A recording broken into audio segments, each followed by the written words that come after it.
멘탈 강한 사람들은 말보다 이 행동을 먼저 합니다.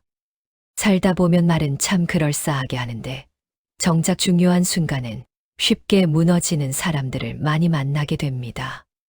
나는 괜찮아요. 별로 신경 안 써요. 하면서도 막상 작은 비판 하나에 며칠씩 잠을 못 자고 남의 눈치를 보느라 자기 마음은 뒷전인 경우가 얼마나 많은지 모릅니다.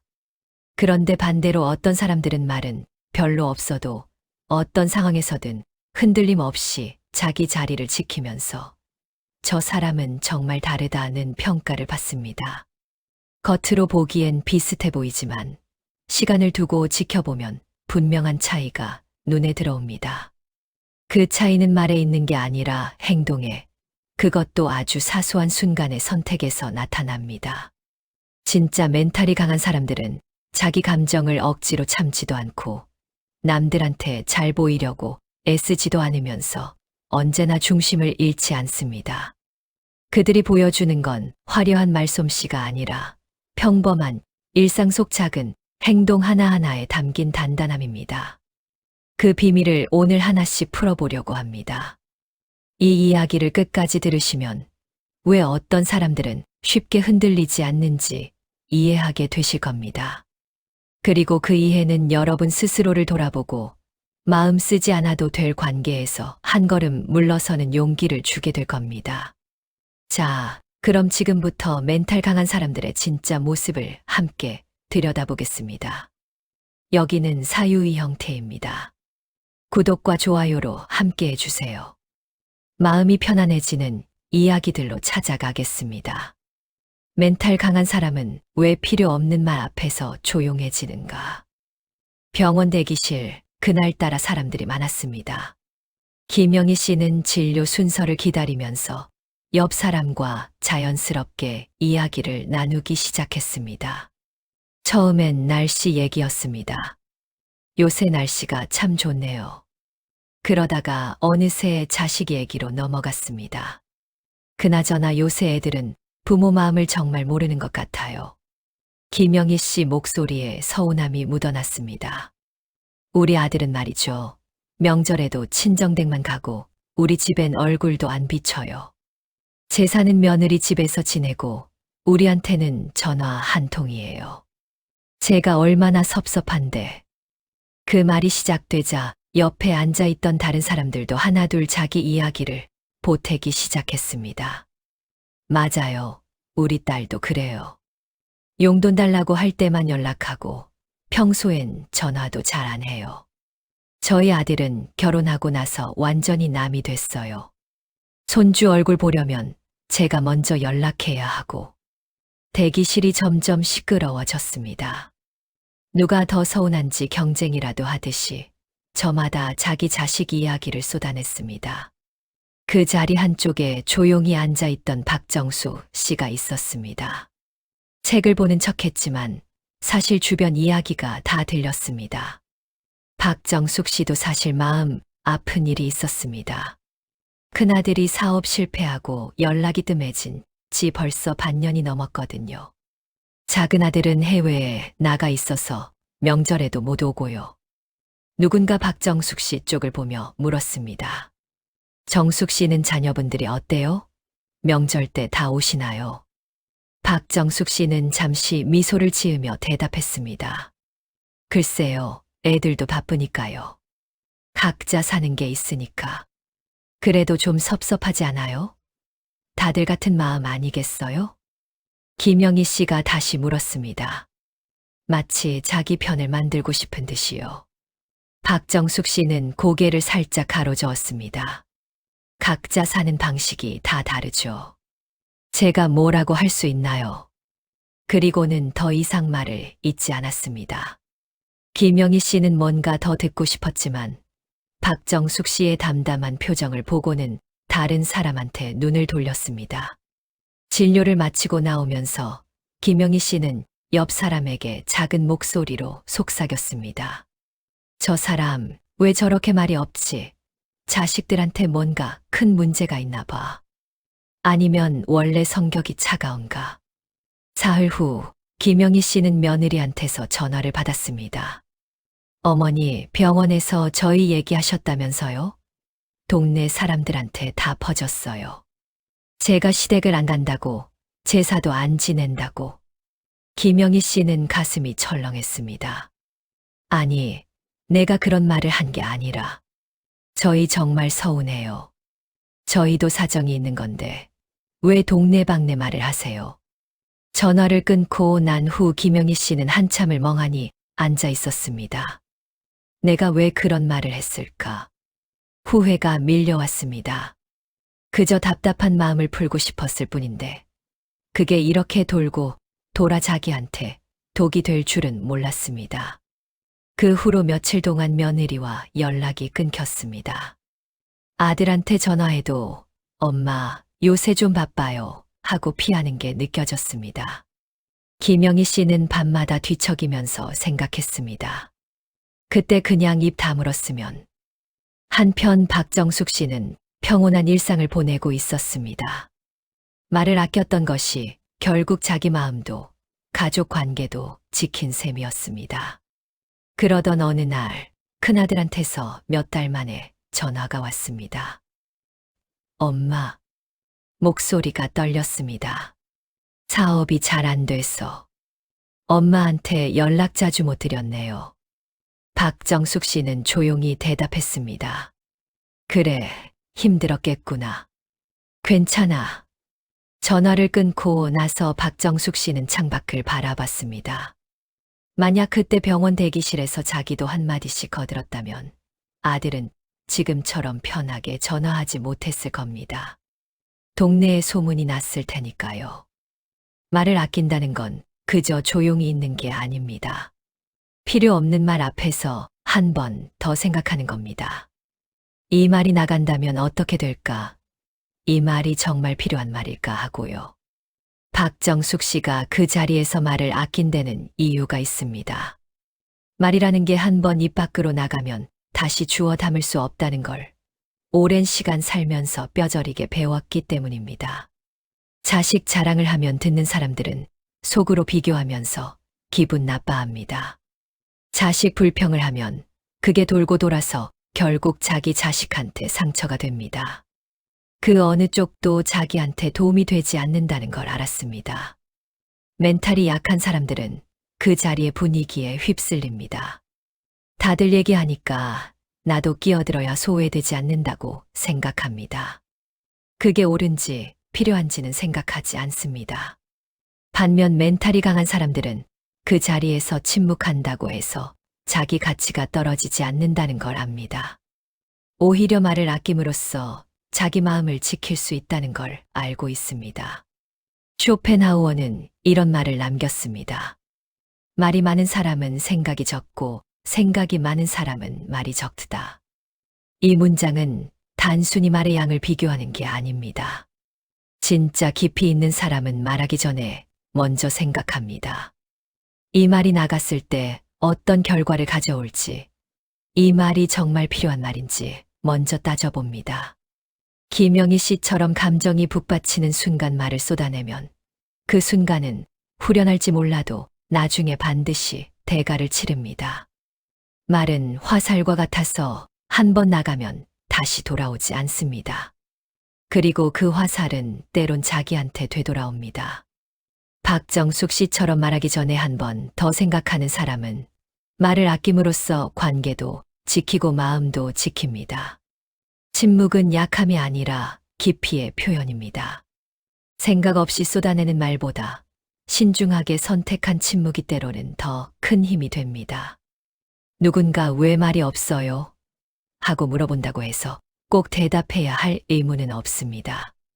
모든 자리에서 말을 보탤 필요도 없고 모든 이야기에 끼어들 필요도 없습니다. 침묵이 때로는 가장 현명한 대답이 되고 가장 강한 방어가 됩니다. 나이가 들수록 알게 됩니다. 마음을 쓰지 않아도 되는 관계도 있고 굳이 말을 보태지 않아도 되는 자리도 있다는 걸요.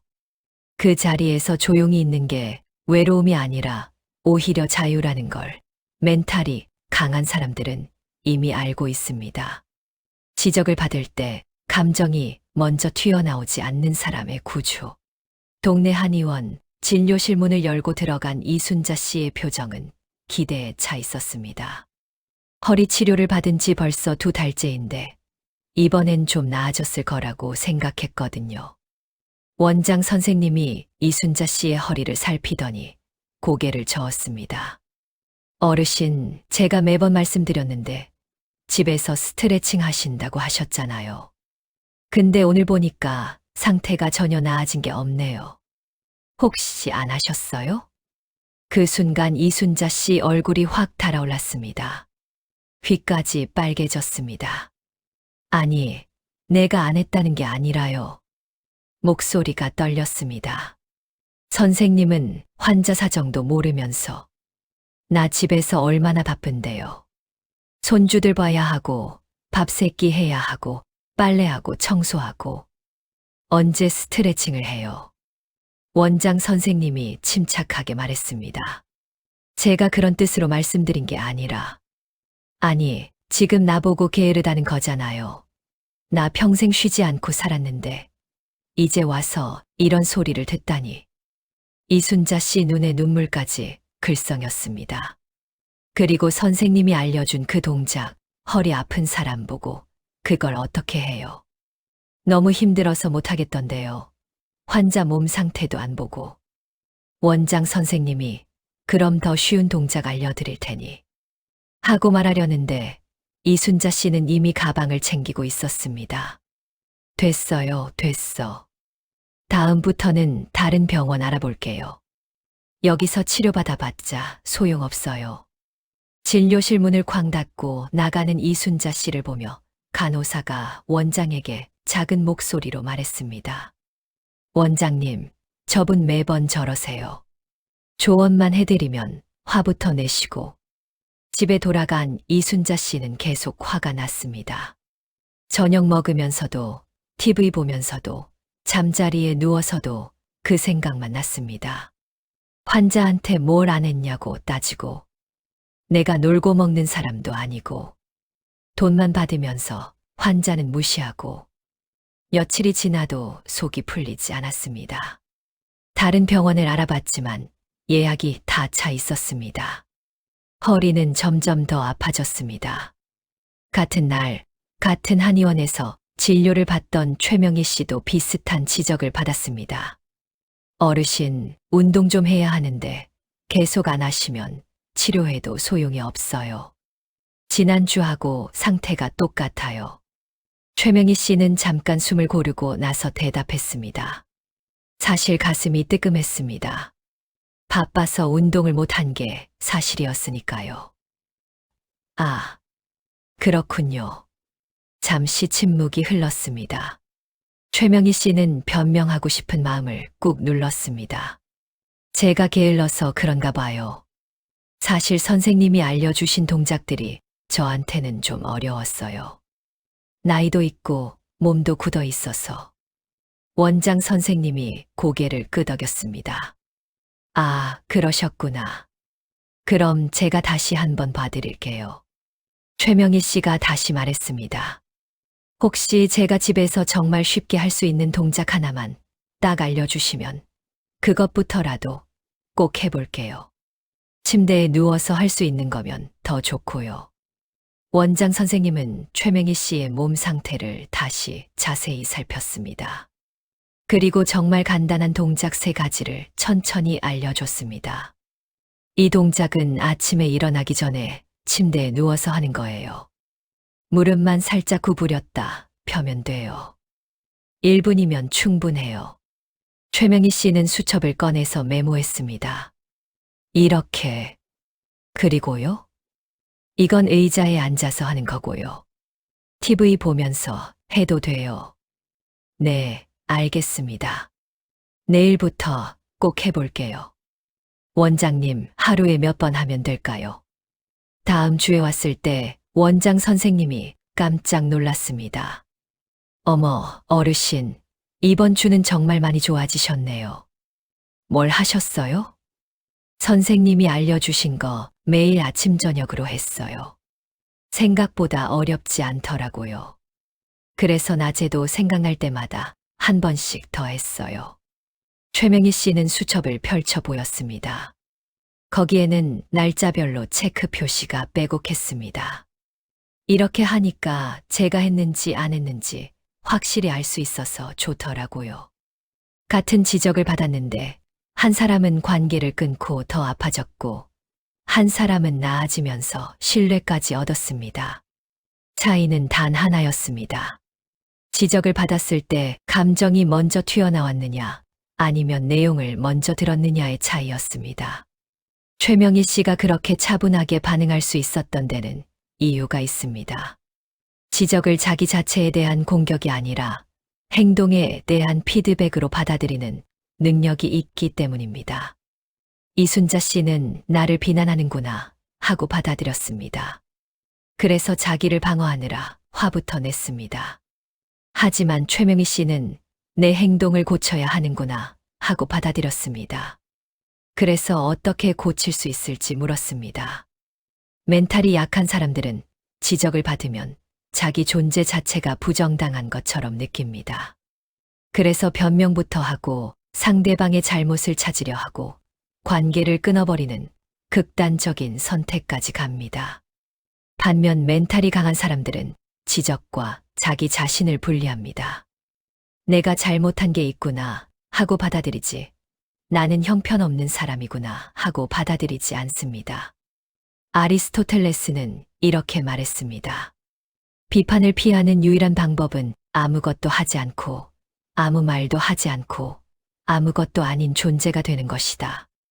이 말의 의미는 명확합니다. 살아있는 한, 무언가를 하는 한, 비판은 피할 수 없습니다.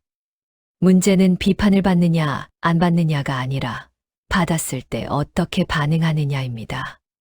이순자 씨는 지적을 피하려고 병원을 바꿨습니다.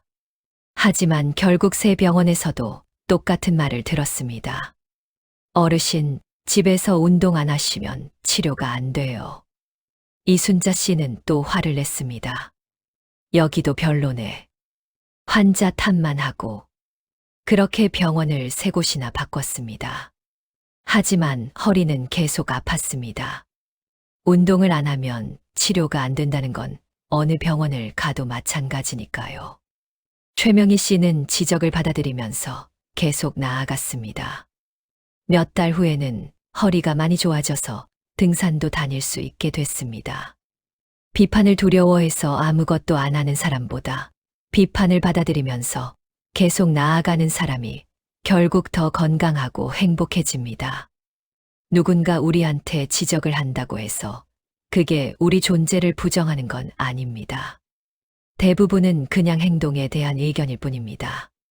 그걸 받아들일지 말지는 우리 선택이지만 적어도 감정부터 앞세워서 관계를 망치거나 배울 기회를 놓칠 필요는 없습니다. 나이가 들수록 알게 됩니다. 지적을 견디는 게 아니라 받아들이는 능력이 결국 우리를 더 단단하게 만든다는 걸요. 감정이 먼저 튀어나오는 순간 우리는 배울 기회를 잃습니다. 그 순간 한번 참고 내용을 먼저 듣는 것, 그게 멘탈이 강한 사람들이 가진 힘입니다.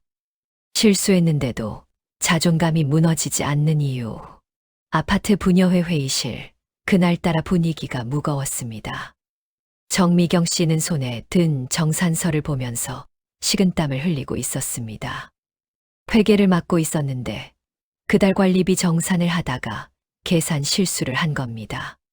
다른 임원인 송현숙 씨가 정산서를 보다가 손가락으로 숫자를 짚으며 물었습니다. 미경 씨, 여기 이 부분 좀 보세요. 이번 달 정산서 보니까 숫자가 안 맞는 것 같은데요. 정미경 씨는 정산서를 다시 들여다봤습니다. 순간 얼굴이 새하얗게 질렸습니다. 정말로 20만 원이나 차이가 났습니다. 손이 떨리기 시작했습니다. 아, 죄송해요. 제가 정말. 목소리가 점점 작아졌습니다. 눈물이 글썽였습니다. 제가 요새 머리가 안 돌아가서 그런가 봐요. 손주들 돌보느라 정신이 없어서. 아니, 변명이 아니라. 송현숙 씨가 아니에요. 괜찮아요. 누구나 실수할 수 있는 거잖아요. 하고 위로했지만 정미경 씨는 계속 자책했습니다. 아니에요. 저는 안 돼요. 나이 들어서 이것도 제대로 못하는데 무슨 회계를 맡아요. 다른 임원이 다시 확인하면 되잖아요. 하고 말했지만 정미경 씨는 고개를 저었습니다. 이런 간단한 것도 못하는데. 저 정말 쓸모없는 사람이에요. 회계 그만두는 게 나을 것 같아요. 다른 분한테 맡기세요. 회의실이 조용해졌습니다. 다들 난처한 표정으로 서로를 바라봤습니다. 미경 씨, 그렇게까지 할 필요는. 아니에요. 전 진짜 그만둘래요. 더 이상 폐 끼치고 싶지 않아요. 그날 회의는 그렇게 끝났습니다. 정미경 씨는 집에 돌아가서도 눈물을 흘렸습니다. 저녁도 제대로 못 먹었고 밤에도 잠이 안 왔습니다. 나는 왜 이렇게 무능할까? 나이 들어서 정말 쓸모 없어졌나 봐. 며칠 동안 우울했습니다. 아파트 복도에서 다른 임원을 만나면 고개를 숙이고 피했습니다. 저 사람들이 나를 무능하다고 생각하겠지. 뒤에서 얼마나 욕했을까. 결국 정미경 씨는 회계직을 그만뒀습니다. 다른 임원들이 한 번 실수한 거로 뭘 그래요 하고 말렸지만 정미경 씨는 고집을 부렸습니다. 같은 시기 같은 아파트 다른 동에서 홍지영 씨한테도 비슷한 일이 있었습니다. 동네 어린이날 행사 준비를 하다가 물품 주문 수량을 잘못 적었습니다. 풍선을 200개 주문해야 하는데 400개를 주문한 겁니다. 택배가 도착했을 때 홍지영 씨는 깜짝 놀랐습니다. 이게 왜 이렇게 많아? 주문서를 다시 확인해 보니 자기가 숫자를 잘못 적었습니다. 필요한 것보다 2배나 많이 주문한 겁니다. 회의 때 그 얘기를 꺼냈습니다. 제가 이번에 실수를 했어요. 죄송합니다. 다른 임원들이 놀라서 물었습니다. 무슨 실수요? 풍선을 200개 주문해야 하는데 400개를 주문했어요. 제가 주문서를 잘못 썼어요. 회의실이 조용해졌습니다. 다들 걱정스러운 표정을 지었습니다. 그럼 예산이? 홍지영 씨는 잠시 생각하더니 말했습니다. 남는 물품은 다음 행사 때 쓰면 될 것 같은데 괜찮을까요? 풍선은 보관만 잘하면 1년은 거뜬히 쓸 수 있어요. 제가 따로 보관함 하나 마련해서 관리하겠습니다. 다른 임원이 그래도 예산이 2배나 나갔는데 하고 걱정하자 홍지영 씨는 고개를 끄덕였습니다. 네, 제가 이번에 실수한 건 맞으니까요. 다음번엔 주문서 작성할 때 2번 확인하겠습니다. 그리고 이번에 남은 물품들 잘 정리해서 목록 만들어 둘게요. 다음 행사 때 미리 확인하고 부족한 것만 추가로 주문하면 오히려 예산 절약될 거예요. 다른 임원들이 고개를 끄덕였습니다. 그래요, 그렇게 하면 되겠네요. 지영 씨, 괜찮아요. 누구나 실수할 수 있는 거예요. 홍지영 씨는 미소를 지었습니다. 감사합니다. 다음부턴 더 조심할게요. 그리고 실제로 그렇게 했습니다.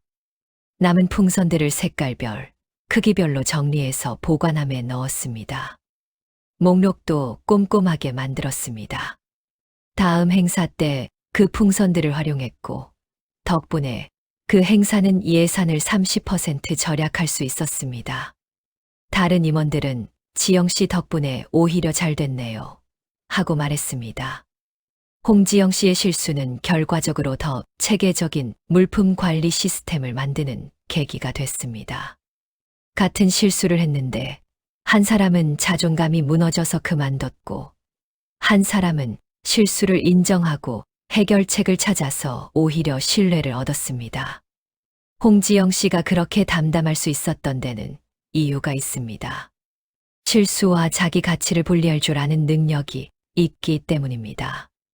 정미경 씨는 계산 실수 나는 무능한 사람이라고 등식을 만들었습니다. 하지만 홍지영 씨는 주문 실수 이번에 주의력이 부족했던 것이라고 받아들였습니다. 멘탈이 약한 사람들은 실수 하나를 자기 전체의 문제로 확대합니다. 나는 왜 이것도 못해? 나이 들어서 쓸모 없어졌나 봐 하면서 자기 존재 자체를 의심하기 시작합니다. 반면 멘탈이 강한 사람들은 실수를 실수로만 봅니다. 이번엔 실수했네. 다음엔 안 그러면 되지 하고 넘어갑니다. 에너지를 자책에 쓰지 않고 해결책 찾는 데 씁니다. 니체는 이렇게 말했습니다. 넘어지는 것이 문제가 아니라 넘어진 자리에 그대로 누워있는 것이 문제다. 이 말은 실수 자체를 문제 삼는 게 아니라 실수 후에 어떻게 하느냐가 중요하다는 뜻입니다. 누구나 넘어집니다. 계산도 틀리고 주문도 잘못하고 말도 실수합니다. 정미경 씨는 넘어진 자리에서 일어나지 못하고 계속 그 자리에 누워 있었습니다. 나는 안 돼 하면서 스스로 포기했습니다. 그 실수를 자기 정체성으로 만들어버렸습니다. 하지만 홍지영 씨는 넘어졌지만 털고 일어났습니다. 실수했으니 다음엔 조심하지 뭐 하면서요. 실수를 배움의 기회로 만들었습니다. 그래서 더 성장했습니다. 멘탈의 강함은 넘어지지 않는 능력이 아닙니다. 넘어져도 다시 일어서는 능력입니다. 그리고 그 과정에서 자기 자신을 공격하지 않는 능력입니다. 실수했다고 해서 우리 가치가 떨어지는 건 아닙니다. 완벽한 사람은 없고 누구나 살면서 크고 작은 실수를 합니다. 중요한 건 그 실수를 자기 존재의 증거로 삼지 않는 겁니다. 나이가 들수록 알게 됩니다. 자책은 우리를 나아지게 하지 않는다는 거요. 오히려 같은 실수를 반복하게 만들고 새로운 시도를 두렵게 만듭니다. 실수를 인정하되 자책하지 않는 것, 해결책을 찾되 자기를 공격하지 않는 것, 그게 멘탈이 강한 사람들이 실수 앞에서 무너지지 않는 이유입니다. 작은 부탁 앞에서 선을 긋는 사람이 편안한 이유. 동네 슈퍼 앞 최은숙 씨는 한 손에 장바구니를 들고 걸어 나오고 있었습니다. 오늘 저녁 반찬거리를 샀는데 생각보다 무거웠습니다. 어머, 언니. 뒤에서 누가 부르는 소리에 돌아보니 같은 동네 사는 권순옥 씨였습니다. 얼굴에 급한 기색이 역력했습니다. 잘 만났다, 정말. 나 지금 큰일 났어요. 권순옥 씨가 숨을 헐떡이며 말했습니다. 우리 손주 어린이집 차가 갑자기 고장 났대요. 제가 지금 당장 데리러 가야 하는데 남편은 일 나가고. 언니, 우리 막내 손주 좀 1시간만 봐줄 수 있어요? 4살짜리인데 얌전해요. 제발 좀. 최은숙 씨는 순간 난처했습니다. 사실 오늘 오후 3시에 병원 예약이 있었거든요.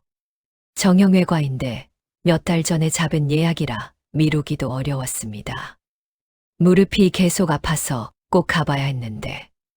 하지만 권순옥 씨의 절박한 표정을 보니 안 돼요 하고 거절하기가 너무 미안했습니다.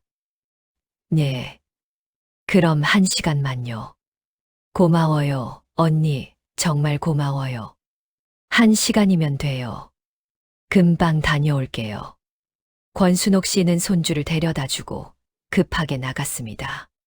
최은숙 씨는 낯선 아이를 보면서 시계를 봤습니다. 지금 2시. 1시간 후면 3시인데 병원까지 가려면 30분은 걸립니다. 괜찮겠지. 1시간이면 된다고 했으니까. 그런데 1시간이 지나도 권순옥 씨는 나타나지 않았습니다. 전화를 걸어도 받지 않았습니다. 2시간이 지났습니다. 최은숙 씨는 초조해지기 시작했습니다. 병원 예약 시간이 코앞이었습니다. 결국 3시간이 지나서야 권순옥 씨가 나타났습니다. 언니, 미안해요. 애 엄마한테 연락했더니 직장에서 못 빠져나온대요. 그래서 제가 직접 데려다 줘야 해서. 그러다 보니까 애 엄마도 만나고 저녁 준비도 하고. 시간이 이렇게 됐네요. 최은숙 씨는 이미 병원 예약을 취소한 상태였습니다. 다음 예약은 2달 후래요. 네, 괜찮아요. 괜찮지 않았지만 그렇게 말할 수밖에 없었습니다.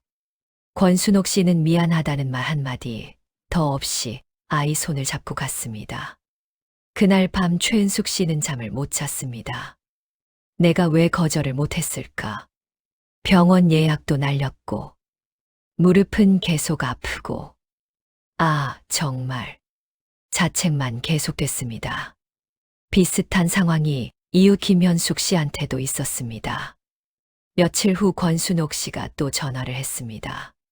현숙 씨, 오늘 손주 좀 봐줄 수 있어요?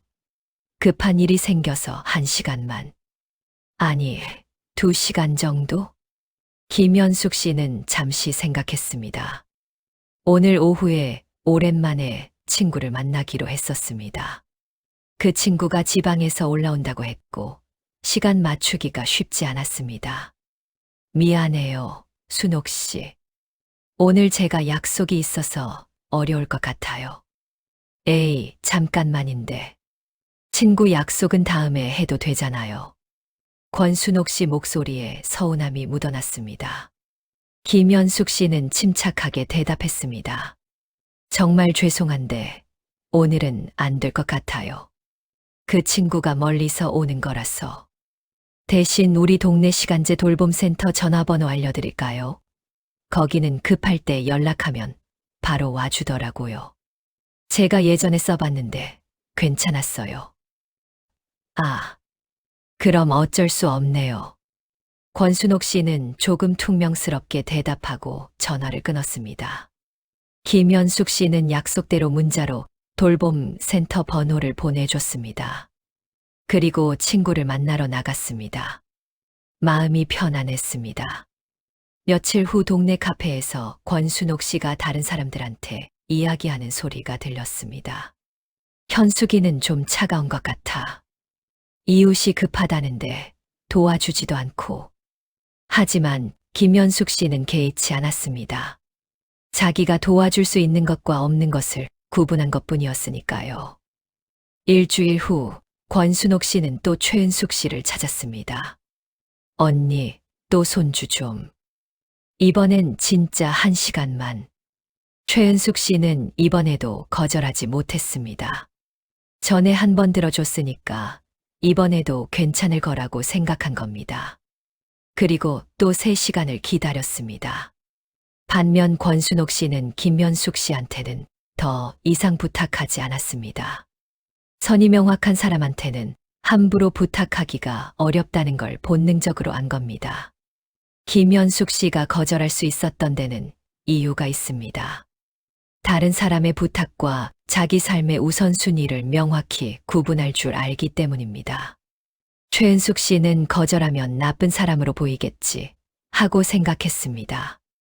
하지만 김현숙 씨는 내 일정을 희생하면서까지 들어줄 부탁은 아니야 하고 판단했습니다. 멘탈이 약한 사람들은 작은 부탁 하나를 거절하면 관계가 끊어질 거라고 두려워합니다. 그래서 자기 시간과 에너지를 계속 내어주다가 결국 탈진하고 관계에 대한 원망만 쌓입니다. 반면 멘탈이 강한 사람들은 작은 부탁에서 선을 긋는 게 오히려 관계를 건강하게 만든다는 걸 압니다. 모든 부탁을 들어주는 게 좋은 관계가 아닙니다. 서로의 경계를 존중하는 게 진짜 좋은 관계입니다. 몽테뉴는 이렇게 말했습니다. 자기 자신에게 속하지 않는 사람은 누구에게도 속할 수 없다. 이 말의 의미는 깊습니다. 자기 시간, 자기 감정, 자기 에너지를 먼저 지키지 못하는 사람은 결국 누구에게도 제대로 된 관계를 맺을 수 없습니다. 최은숙 씨는 모든 부탁을 들어주려고 애썼습니다. 하지만 결국 자기 자신에게는 속하지 못했습니다. 병원 예약도 못 지키고 친구 약속도 다 포기하고 자기 일정은 늘 뒷전이었습니다. 나중에는 권순옥 씨한테 원망만 쌓였습니다. 나한테만 부탁하고 이용하는 거 아니야 하는 생각이 들었습니다. 그 원망은 관계를 건강하지 못하게 만들었습니다. 김현숙 씨는 자기 자신에게 먼저 속했습니다. 자기 시간을 지켰고 자기 에너지를 보호했습니다. 그렇다고 권순옥 씨를 모질게 대한 것도 아니었습니다.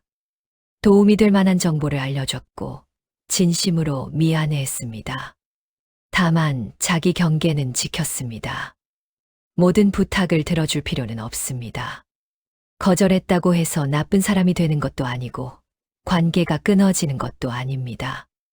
오히려 명확한 선이 있을 때 관계가 더 건강해집니다. 나이가 들수록 알게 됩니다. 자기 시간과 에너지를 함부로 내어주지 않는 게 이기심이 아니라 자기 돌봄이라는 걸요. 작은 부탁 하나하나에 다 응하다 보면 결국 자기 삶은 없어집니다.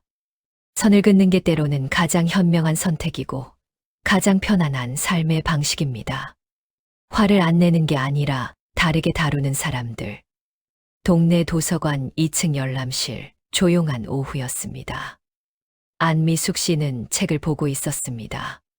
손주들한테 읽어줄 동화책을 고르려고 왔거든요. 그런데 옆자리에 앉은 젊은 사람이 전화를 받았습니다. 여보세요? 응, 나 지금 도서관인데. 처음엔 작은 목소리였습니다. 안미숙 씨는 금방 끊겠지 하고 생각했습니다. 하지만 통화가 계속됐습니다. 게다가 점점 목소리가 커졌습니다. 그래서 내가 그 사람한테 말했잖아. 그건 안 된다고. 안미숙 씨는 책장을 넘기다 말고 그쪽을 쳐다봤습니다. 젊은 사람은 전혀 신경 쓰지 않았습니다. 아니, 그게 말이 돼. 내가 왜 그걸 해야 해? 안미숙 씨 얼굴이 붉어지기 시작했습니다. 가슴이 두근거렸습니다. 참다 못해 벌떡 일어났습니다. 여기가 어디라고 전화를 해요. 목소리가 열람실 전체에 퍼졌습니다. 다른 사람들이 모두 쳐다봤습니다. 도서관이에요. 도서관. 조용히 해야 하는 곳이라고요. 나가서 하세요. 그 젊은 사람도 놀라서 전화를 끊고 대꾸했습니다. 아니, 뭐 그렇게까지 화를 내세요. 요새 젊은 사람들은 예의라는 게 없어요. 공공장소에서 전화를 어떻게 해요? 부모가 뭘 가르쳤길래. 안미숙 씨 목소리는 점점 커졌고 손까지 떨렸습니다. 결국 사서가 달려왔습니다. 어르신, 진정하세요. 제가 처리할게요. 사서가 그 젊은 사람한테 밖에서 통화해 주세요. 하고 말했고 젊은 사람은 불만스러운 표정으로 나갔습니다. 안미숙 씨는 가방을 챙겼습니다. 더 이상 책을 볼 기분이 아니었습니다. 가슴이 계속 두근거렸고 화가 풀리지 않았습니다. 집에 돌아와서도 계속 화가 났습니다. 저녁을 먹으면서도 TV를 보면서도 그 생각만 났습니다. 그 버릇없는 젊은이. 도서관에서 전화를 하다니. 요새 애들은 정말. 밤에 잠자리에 누워서도 가슴이 답답했습니다. 혈압이 오르는 것 같았습니다. 약을 먹고 나서야 겨우 잠이 들었습니다. 며칠이 지나도 그 일이 생각날 때마다 화가 났습니다. 같은 도서관, 며칠 후 송혜경 씨도 비슷한 일을 겪었습니다. 옆자리 사람이 전화 통화를 하기 시작했습니다. 송혜경 씨도 화가 났습니다. 집중이 안 됐고 짜증이 났습니다. 하지만 송혜경 씨는 일단 자리에서 일어났습니다. 화장실로 갔습니다. 거울을 보면서 심호흡을 몇 번 했습니다. 화가 나네. 어떻게 하는 게 좋을까? 손을 씻으면서 마음을 가라앉혔습니다. 잠시 창밖을 바라봤습니다. 화는 여전히 있었지만 조금 진정됐습니다. 열람실로 돌아와서 조용히 메모지를 꺼냈습니다. 펜을 들고 생각하면서 글을 썼습니다. 죄송하지만 통화는 밖에서 해주시면 감사하겠습니다. 집중이 잘 안 돼서요. 그 메모지를 옆자리에 살짝 놓았습니다. 그 젊은 사람은 메모를 보고 깜짝 놀란 표정을 지었습니다. 아, 죄송합니다. 급하게 전화를 끊고 밖으로 나갔습니다. 송혜경 씨는 그 모습을 보고 작게 고개를 끄덕이고는 다시 책에 집중했습니다. 10분 후 그 젊은 사람이 돌아왔습니다. 송혜경 씨 옆에 조심스럽게 앉으면서 작은 목소리로 말했습니다. 아까는 정말 죄송했어요. 제가 급한 전화라서 정신이 없었네요. 다음부턴 조심할게요. 송혜경 씨는 미소를 지으며 고개를 끄덕였습니다. 괜찮아요. 누구나 그럴 수 있죠. 그날 저녁 송혜경 씨는 집에서 편안하게 저녁을 먹었습니다. 화가 났던 일이지만 잘 해결됐다는 생각에 마음이 가벼웠습니다. 같은 상황에서 한 사람은 며칠 동안 화가 나서 힘들었고, 한 사람은 문제를 해결하고 평온을 유지했습니다. 송혜경 씨가 그렇게 할 수 있었던 데는 이유가 있습니다. 화라는 감정과 화를 표현하는 방식을 분리할 줄 알기 때문입니다. 안미숙 씨는 화가 나자마자 그 감정을 그대로 쏟아냈습니다. 참지 못하고 폭발했습니다. 하지만 송혜경 씨는 화가 났다는 걸 인정하면서도 잠시 거리를 두고 표현 방법을 선택했습니다. 멘탈이 약한 사람들은 화가 나면 그 감정에 휩쓸려서 즉각 반응합니다. 내가 지금 화났으니까 당장 표현해야 해 하면서 목소리를 높이고 상대방을 공격하고 나중에는 자기도 지쳐버립니다. 반면 멘탈이 강한 사람들은 화를 느끼되 화에 지배당하지 않습니다. 화가 나네. 그럼 어떻게 전달하는 게 좋을까? 하고 한 박자 쉽니다. 아리스토텔레스는 이렇게 말했습니다. 화를 내는 것은 쉽다. 하지만 적절한 사람에게 적절한 정도로, 적절한 시간에, 적절한 목적으로, 적절한 방법으로 화를 내는 것은 쉽지 않다. 이 말은 화 자체가 나쁜 게 아니라는 뜻입니다. 화는 자연스러운 감정이고 때로는 필요한 신호입니다. 문제는 화를 그대로 폭발시키느냐 아니면 적절하게 표현하느냐입니다. 안미숙 씨는 부적절한 시간에 부적절한 방법으로 화를 냈습니다. 열람실 전체를 시끄럽게 만들었고 그 젊은 사람을 인격적으로 공격했습니다. 결과적으로 자기 하루도 망쳤고 건강도 해쳤습니다. 송혜경 씨는 적절한 시간에 적절한 방법으로 화를 표현했습니다. 먼저 자기 마음을 가라앉히고 공격하지 않으면서도 필요한 말을 전달했습니다. 결과적으로 문제가 해결됐고 마음도 편안했습니다. 화가 난다고 해서 그 순간 바로 표현해야 하는 건 아닙니다. 잠시 멈추고 심호흡하고 화장실에라도 다녀오면서 마음을 가라앉히는 것만으로도 전혀 다른 결과를 만들 수 있습니다. 나이가 들수록 알게 됩니다. 화를 참는 게 미덕이 아니라 화를 적절하게 표현하는 게 진짜 능력이라는 거요. 화에 휩쓸려서 관계를 망치거나 자기 건강을 해치지 않으면서도 필요한 말은 할 수 있는 것. 그게 멘탈이 강한 사람들이 화를 다루는 방식입니다. 약속을 대하는 태도에서 드러나는 내적 안정감. 동네 미용실, 윤미란 씨는 주말 오전 10시로 예약을 했습니다. 미용실 원장은 그 시간을 비워두고 다른 손님 예약을 받지 않았습니다. 윤미란 씨가 단골이었으니까요. 토요일 아침 9시 윤미란 씨 전화가 울렸습니다. 미란아, 나 경숙이야. 오늘 백화점 세일하는데 같이 갈래? 10시에 만나자. 오랜만에 우리 둘이 돌아다니면서 구경도 하고 친구 목소리가 들떠 있었습니다. 윤미란 씨는 잠깐 망설였습니다. 미용실 예약이 있긴 한데 오랜만에 친구가 연락 왔는데 거절하기가 미안했습니다. 응, 좋아.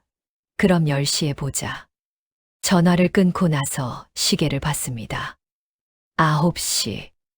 미용실 예약이 10시인데 윤미란 씨는 급하게 미용실에 전화를 걸었습니다. 원장님, 죄송한데 오늘 갑자기 일이 생겨서 취소할게요. 네, 지금요? 10시 예약이잖아요. 1시간 남았는데. 미안해요. 급하게 일이 생겨서. 다음에 다시 예약할게요. 전화를 끊고 준비를 서둘렀습니다. 백화점 세일이니까 좋은 물건 빨리 가서 봐야 하잖아요. 미용실 원장은 전화를 끊고 난처한 표정을 지었습니다.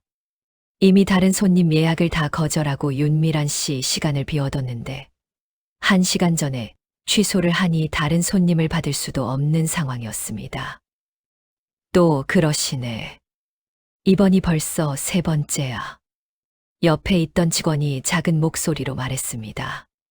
원장님, 저 손님 다음부턴 예약 안 받는 게 나을 것 같아요. 맨날 당일에 취소하시잖아요. 원장은 한숨을 쉬었습니다. 그래야겠어. 예약 받아봤자 믿을 수가 없네. 같은 미용실 단골인 강수정 씨는 달랐습니다. 2주 전에 토요일 오후 2시로 예약을 했습니다. 며칠 후 딸한테서 전화가 왔습니다. 엄마, 토요일에 우리 애들 데리고 놀러 가자. 남편도 그날 쉰대. 오랜만에 온 가족이 함께 나들이 가면 좋잖아. 강수정 씨는 달력을 봤습니다. 토요일 오후 2시 미용실 예약이 적혀 있었습니다. 엄마가 그날 머리 예약했는데 다른 날은 안 될까? 에이, 엄마. 머리는 언제든 할 수 있잖아요. 우리는 남편 휴일 맞추기가 쉽지 않다고요. 딸 목소리에 서운함이 묻어났습니다. 강수정 씨는 잠시 생각했습니다. 물론 손주들 보고 싶고 가족들과 시간 보내고 싶었습니다. 하지만 미안한데 엄마가 예약을 해놨으니까 가야 할 것 같아. 다음 주는 어때? 엄마가 다음 주는 아무 일도 없어. 그날로 하자. 그럼 남편한테 물어보고 다시 연락드릴게요. 그래, 기다릴게. 다음 주에 꼭 가자. 강수정 씨는 전화를 끊고 조용히 생각했습니다. 딸이 좀 서운해했을까 하는 마음도 들었지만 약속은 지켜야 한다는 생각이 더 컸습니다. 토요일이 됐습니다. 미용실에 갔더니 원장이 반갑게 맞아줬습니다. 어르신, 오늘도 정확하시네요. 항상 시간 잘 지켜주셔서 감사해요. 당연한 거죠, 뭐. 약속했으니까요. 요새 예약하고 당일에 취소하는 손님들이 많아서. 어르신 같은 분이 계셔서 제가 일할 맛이 나요. 강수정 씨는 미소를 지었습니다. 원장은 항상 강수정 씨한테만큼은 최선을 다해서 서비스를 제공했습니다. 이 사람은 한 번도 예약을 어기거나 늦은 적이 없었고, 만약 취소해야 할 일이 생기면 최소 3일 전에는 연락을 주는 사람이었기 때문입니다. 강수정 씨가 약속을 지킨 데는 이유가 있습니다. 약속이 단순히 시간 문제가 아니라 자기 말에 대한 책임이라는 걸 알기 때문입니다. 윤미란 씨는 뭐 친구 만나는 게 더 중요하니까 하고 가볍게 생각했습니다. 하지만 강수정 씨는 내가 한 약속을 지키는 게 나를 지키는 거야 하고 생각했습니다. 멘탈이 약한 사람들은 약속을 상황에 따라 조정할 수 있는 가벼운 것으로 봅니다. 더 좋은 일이 생기거나 기분이 내키지 않으면 쉽게 취소하고 뭐 어때, 다음에 또 하면 되지 하고 넘깁니다. 반면 멘탈이 강한 사람들은 약속 자체를 자기 신뢰의 일부로 봅니다. 약속을 지키는 게 상대방을 존중하는 것이기도 하지만 동시에 자기 자신을 존중하는 거라고 생각합니다. 칸트는 이렇게 말했습니다. 약속을 지키지 않는 사람은 자기 자신과의 약속도 지킬 수 없다. 이 말의 핵심은 약속이 타인과의 관계만이 아니라 자기 자신과의 관계라는 점입니다. 다른 사람과의 작은 약속을 가볍게 여기는 사람은 결국 자기 자신과의 약속도 지키지 못합니다. 윤미란 씨는 미용실과의 약속을 쉽게 취소했습니다. 그리고 그런 패턴은 다른 약속들에서도 반복됐습니다. 이번 달부터 운동 시작하겠다 했다가 일주일 만에 포기했습니다. 책 한 달에 한 권씩 읽겠다 했다가 한 권도 못 읽었습니다. 자기 자신과의 약속을 지키는 능력이 없었기 때문입니다. 강수정 씨는 미용실과의 작은 약속도 지켰습니다. 그리고 그런 습관은 자기 자신과의 약속에서도 이어졌습니다. 매일 아침 산책하겠다 하면 비가 오나 눈이 오나 나갔습니다. 손주들한테 한 달에 한 번 편지 쓰겠다 하면 빠짐없이 썼습니다. 약속을 지키는 습관이 자기 신뢰를 쌓았습니다. 모든 약속을 완벽하게 지킬 수는 없습니다. 살다 보면 정말 어쩔 수 없는 상황도 생깁니다.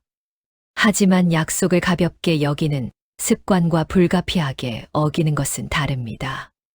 나이가 들수록 알게 됩니다. 작은 시간 약속 하나하나가 쌓여서 그 사람의 신뢰가 만들어진다는 걸요. 약속을 지키는 건 상대방을 존중하는 것이기도 하지만 동시에 자기 자신을 존중하는 행동입니다. 약속을 대하는 태도에서 그 사람의 내적 안정감이 드러나고 그게 멘탈의 강함으로 이어집니다. 칭찬 앞에서도 흔들리지 않는 사람의 심리. 지역문화센터 서예 교실 작품 발표 시간이었습니다. 박영자 씨가 쓴 글씨를 보고 선생님이 크게 칭찬했습니다. 영자 씨, 이번 작품 정말 잘 쓰셨네요. 선생님 목소리에 감탄이 묻어났습니다. 획이 힘있고 균형도 좋아요. 이 정도면 전시회에 내도 되겠어요.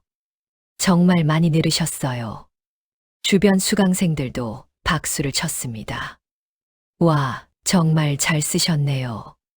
부러워요, 영자 씨. 박영자 씨는 얼굴이 빨개졌습니다. 귀까지 빨개지면서 손사래를 쳤습니다. 아니에요, 아니에요. 이게 뭐라고. 계속 손을 내저었습니다. 선생님이 너무 과찬이세요. 저는 아직 멀었어요. 진짜 아니에요. 다른 분들이 훨씬 잘 쓰시는데 저는 아직 갈 길이 멀어요. 그러면서도 계속 웃으면서 주변을 둘러봤습니다. 칭찬을 부정하면서도 칭찬받는 게 좋아서 어쩔 줄 몰라 했습니다. 수업이 끝나고 집에 가는 길, 박영자 씨는 기분이 좋았습니다. 그런데 동시에 뭔가 불안했습니다. 다음 주에도 이렇게 잘 써야 하는데, 만약 다음엔 못 쓰면 어떡하지? 선생님이 실망하시겠지. 집에 와서도 그 칭찬이 계속 머릿속을 맴돌았습니다. 좋으면서도 부담스러웠습니다. 밤에 잠이 안 왔습니다. 다음 주 수업 생각만 하면 긴장됐습니다. 이번 주처럼 잘 써야 하는데 못 쓰면 창피하겠지. 같은 교실에서 이정희 씨도 칭찬을 받았습니다. 정희 씨 작품도 참 안정적이에요. 꾸준히 실력이 느는 게 보여요. 매주 오실 때마다 조금씩 나아지시네요. 이정희 씨는 조용히 고개를 끄덕이며 말했습니다. 감사합니다, 선생님. 잠시 미소를 지으며 덧붙였습니다. 매주 연습하는 보람이 있네요. 그리고는 그게 전부였습니다. 과도하게 기뻐하지도 않았고, 과도하게 부정하지도 않았습니다. 그냥 담담하게 받아들이고는 자기 자리로 돌아가서 붓을 정리했습니다. 다음 주 수업, 박영자 씨는 긴장한 상태로 왔습니다. 전날 밤에도 잠을 설쳤습니다. 이번 주도 잘 써야 하는데 하는 생각에 손이 떨렸습니다. 막상 쓰려고 하니까 획이 삐뚤어졌습니다. 자꾸 실수가 났습니다. 긴장해서 손에 힘이 들어갔고 평소처럼 자연스럽게 쓸 수가 없었습니다. 지난주엔 그렇게 잘했는데 오늘은 왜 이래? 속상했습니다. 선생님이 괜찮아요, 어르신. 누구나 그런 날이 있어요. 하고 위로했지만 박영자 씨는 크게 실망했습니다. 수업이 끝나고 집에 가면서 계속 자책했습니다. 역시 나는 안 돼. 지난주건 운이 좋았던 거야. 선생님이 나 보고 실망하셨을 거야. 며칠 동안 우울했습니다. 다음 수업에 가기가 싫어졌습니다. 반면 이정희 씨는 평소처럼 담담하게 연습했습니다. 잘 써지는 날도 있었고 잘 안 써지는 날도 있었습니다. 오늘은 이 정도네. 다음 주에 또 해보지 뭐. 잘 써졌을 때도 오늘은 잘 됐네 하고 넘겼고, 잘 안 써졌을 때도 오늘은 좀 아쉽네 하고 넘겼습니다. 일희일비하지 않았습니다. 같은 칭찬을 받았는데 한 사람은 그 칭찬에 흔들려서 부담감만 느꼈고, 한 사람은 담담하게 받아들이고 자기 페이스를 유지했습니다. 이정희 씨가 그렇게 담담할 수 있었던 데는 이유가 있습니다. 칭찬을 자기 가치의 증명이 아니라 그냥 한순간의 피드백으로 받아들이는 능력이 있기 때문입니다. 박영자 씨는 칭찬을 나는 가치 있는 사람이라는 증명으로 받아들였습니다. 그래서 다음에도 똑같은 칭찬을 받아야 한다는 압박을 느꼈습니다. 칭찬받지 못하면 자기 가치가 떨어진다고 생각했습니다. 하지만 이정희 씨는 칭찬을 이번 작품이 잘 나왔구나라는 피드백으로 받아들였습니다. 다음 작품이 잘 안 나와도 자기 가치와는 상관없다고 생각했습니다. 멘탈이 약한 사람들은 칭찬에 의존합니다. 칭찬받으면 기분이 좋아지고 칭찬받지 못하면 불안해집니다. 자기 가치를 외부 평가에 맡겨버립니다. 반면 멘탈이 강한 사람들은 칭찬을 기쁘게 받되 거기에 흔들리지 않습니다. 칭찬받아도 자기는 그대로고 칭찬받지 못해도 자기는 그대로라는 걸 압니다. 에픽테토스는 이렇게 말했습니다. 다른 사람의 평가에 의존하는 순간 당신은 자유를 잃는다. 이 말은 칭찬을 거부하라는 뜻이 아닙니다. 칭찬은 받되 그것이 자기 가치의 전부가 되어서는 안 된다는 뜻입니다. 박영자 씨는 칭찬에 의존했습니다. 칭찬받을 때만 자기 가치를 느꼈고 칭찬받지 못하면 불안했습니다. 그래서 매번 칭찬을 받기 위해 애쓰다가 지쳤습니다. 다른 사람의 평가에 자기 자유를 맡겨버린 겁니다. 선생님이 칭찬하면 기분 좋고 칭찬하지 않으면 우울했습니다. 자기 감정의 주도권이 자기한테 없었습니다. 이정희 씨는 칭찬을 받아들이되 거기에 의존하지 않았습니다. 칭찬받으면 고맙게 받고 칭찬받지 못해도 자기 가치는 변하지 않는다는 걸 알았습니다. 그래서 자유로웠습니다. 다른 사람 눈치 보지 않고 자기가 하고 싶은 대로 글씨를 썼습니다. 잘 나오면 좋고 잘 안 나와도 괜찮았습니다. 서예가 즐거웠습니다. 칭찬을 받는다고 해서 그게 우리 가치의 전부는 아닙니다. 칭찬은 그저 한순간의 피드백일 뿐입니다. 기쁘게 받되 거기에 흔들리지 않는 것, 그게 진짜 멘탈이 강한 사람의 모습입니다. 나이가 들수록 알게 됩니다. 칭찬에 목마르지 않아도 된다는 거요. 누군가 칭찬해주면 고맙게 받고 칭찬하지 않아도 자기 가치는 그대로라는 걸요. 칭찬 앞에서도 흔들리지 않는 것, 그게 멘탈이 강한 사람들이 가진 내적 안정감입니다. 여기까지 함께 들어주셔서 정말 감사합니다. 오늘 우리가 함께 본 7가지 이야기를 돌아보면 결국 한 가지로 모아집니다. 멘탈이 강한 사람들은 특별한 재능이 있어서가 아니라 일상 속 작은 순간들에서 다르게 선택한다는 겁니다. 필요 없는 말 앞에서 조용해지는 선택, 지적을 받을 때 감정보다 내용을 먼저 듣는 선택, 실수했을 때 자책보다 해결책을 찾는 선택, 작은 부탁 앞에서 자기 경계를 지키는 선택, 화가 날 때 잠시 멈추고 표현 방법을 고르는 선택, 시간 약속을 자기 신뢰로 여기는 선택, 그리고 칭찬 앞에서도 중심을 잃지 않는 선택이었습니다. 이 모든 선택들은 거창하지 않습니다. 누구나 할 수 있는 것들입니다. 다만 그 순간에 한 번 더 생각하고 한 박자 쉬고 자기 마음을 먼저 돌아보는 것뿐입니다. 나이 들수록 알게 되는 멘탈 강한 사람의 공통점은 이겁니다. 말보다 행동을 먼저 하고 감정보다 생각을 먼저 하고 남의 시선보다 자기 중심을 먼저 지킨다는 겁니다. 쉽게 흔들리지 않는 사람들은 다 이유가 있습니다. 그들은 타고난 게 아니라 선택한 겁니다. 매 순간 자기를 지키는 쪽을 선택하고 관계에서 적절한 거리를 두는 쪽을 선택하고 외부 평가에 휘둘리지 않는 쪽을 선택한 겁니다. 그 선택이 쌓이고 쌓여서 단단한 멘탈이 됩니다. 하루아침에 만들어지는 게 아닙니다. 오늘 한 번, 내일 한 번, 작은 순간마다 자기를 지키는 선택을 반복하다 보면 어느새 흔들리지 않는 자기가 되어 있습니다. 여러분도 충분히 할 수 있습니다. 오늘부터 시작하면 됩니다. 필요 없는 말 앞에서 한 번 더 생각하고, 지적을 받을 때 감정보다 내용을 먼저 듣고, 실수해도 자책하지 않고, 부탁 앞에서 선을 긋고, 화가 나도 잠시 멈추고, 약속을 지키고, 칭찬에 흔들리지 않는 것. 이 작은 선택들을 시작하면 됩니다. 멘탈 강한 사람들은 말보다 이 행동을 먼저 합니다.